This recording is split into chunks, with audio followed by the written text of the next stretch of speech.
So let's say what I want to do is I want to integrate my Google Calendar onto my website right here. In that case, you can actually utilize something called Google Calendar block as well. So to do that, you simply need to click on in between two blocks and then get the option right here just like this. And over here, you can type in Google Calendar right here just like this.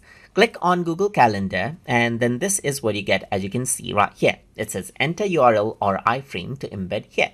So now let me just go to my Google Calendar right here. If you want to learn more about Google Calendar, then you can check out my tutorial series on Google Calendar as well from my playlist.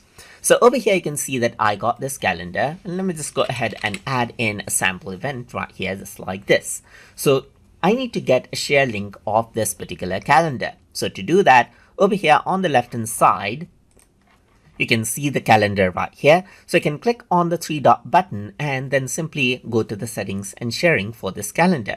So once you go ahead and do that, you can scroll down and over here you can see that you have the integrate calendar option and you can see something called the public URL to this calendar. So what you need to do is simply copy this and then go ahead and paste out this calendar URL over here and then click on embed. So once you go ahead and do that, you can see that the calendar is displayed right here just like this. So you can go ahead and change around its position as you can see right here, and then you can also go around over here and change the calendar URL if you want to. So this is what you have as you can see. So if I were to go ahead and save this and let's say for example preview this out.